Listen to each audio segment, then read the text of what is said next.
All right, special emergency podcast. Bert, Bert, Bert. The call goes out across the land because something has come across the horizon in the electronic world that's sweeping the biggest thing since Facebook. People are saying, Ted. I think it's probably been out for a while, but yeah, we're pretty into Words with Friends these days. We're a huge pretty fun. Yep, we're a huge Words with Friends house, as they've come to be called.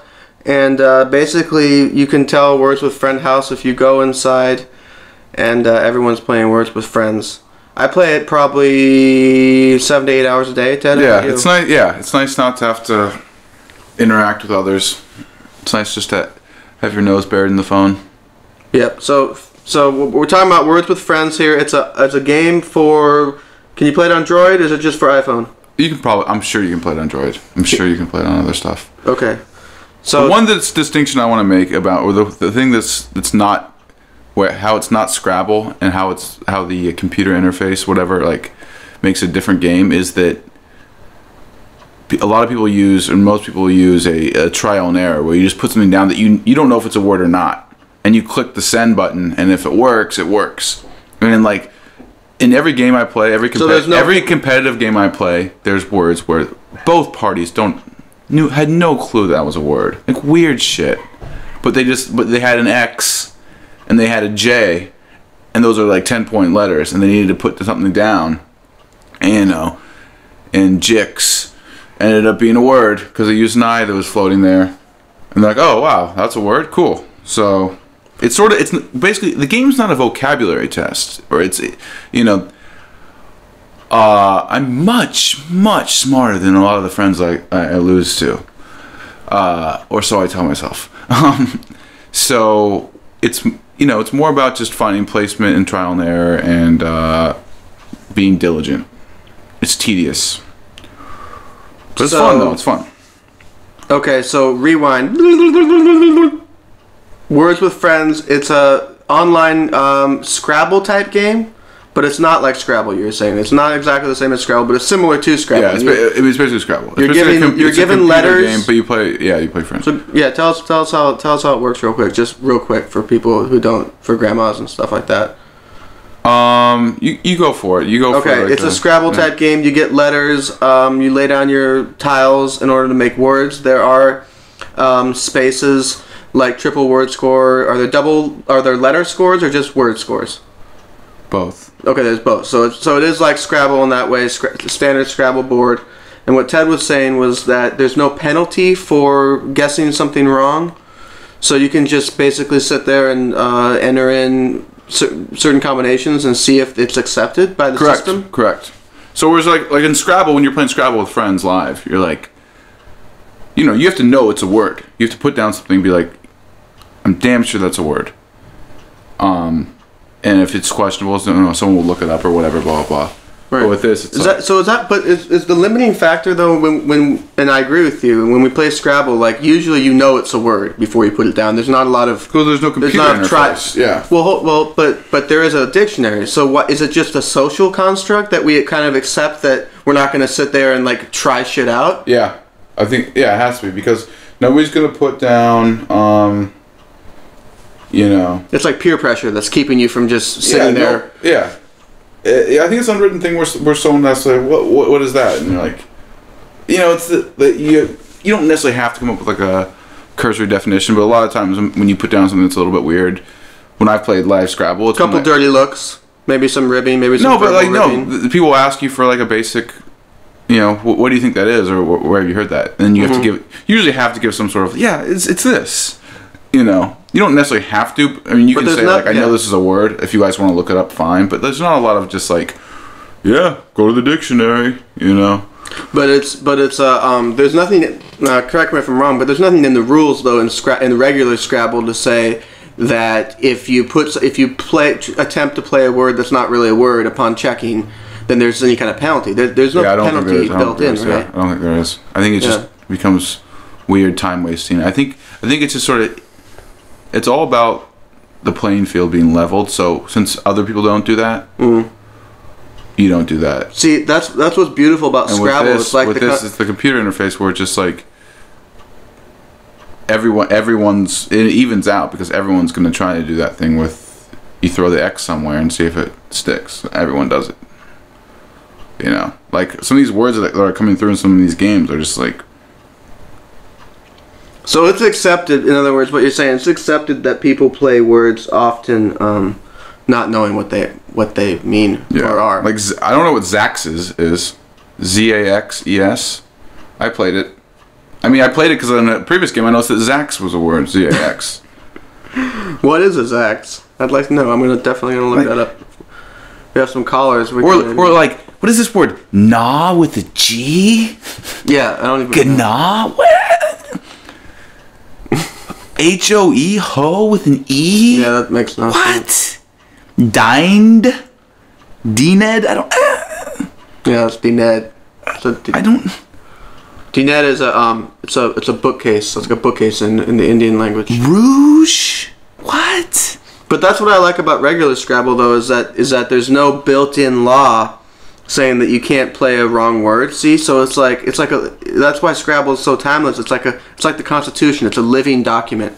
You know, the rules are purposely vague, you know, so that it can continue to, you know, evolve and adapt and stuff like that. Yeah, it's pretty cool. My buddy, so my buddy Evan and Josh have just been fisting me recently. Like, I've been getting crushed because I started playing actually like. I've had the app for a while and messed around like a year ago and then stopped. And then I was like, I'd like another game to play. And I've been playing my buddies and random people online too. And I think I've beat Evan once out of like 7 games, and then Josh has beat me probably 5 or 6 times straight. But the gap's getting lower. Or smaller. It's definitely like a learning curve type. Like, there's definitely a practice thing. It's not like an intrinsic whether you got it or you don't. Like, if you play more, you can be better. So. And I mean, does your vocabulary help, or it does? I think it does. I think it does too. Yeah, I think it does. I mean, it does to a degree. Yeah, because if you had like 0 crappy vocabulary, like you practically couldn't just test everything. Like, imagine like if you were just like a robot who didn't have any knowledge of the English language, but you had to like keep putting in combinations. Like, it would just take forever. You have to sort of know a general like, and the really big ones where it's actually like a 6-letter word or something, or a 7-letter word. Yeah, it's better for you to be able to like create like. There's more guessing with the sort of small words like, hey, can I throw a Z right there, like in the sort of already like put together grid, and see if it like, you know, gets multiple words and sets off like a nice score. But like, yeah, for the bigger words, yeah. If you know that like a random word is a word, yeah, that definitely helps. Yes. So what's the most impressive word you've seen played? Not necessarily points wise, because that can vary. Yeah, good question. I don't know. Okay. Wow. Yeah. So you're playing a game right now. Who are you playing right now? Josh Leder, and I just played Jane for 42 points because Jay. It was a triple word score. Jane? Yeah. That's not just a proper noun? Yeah. Wow. I guess it's, yeah, there's a lot of things that sort of are like that where you're like, and then you try to play other ones that are definitely just proper nouns, and I'm like, no.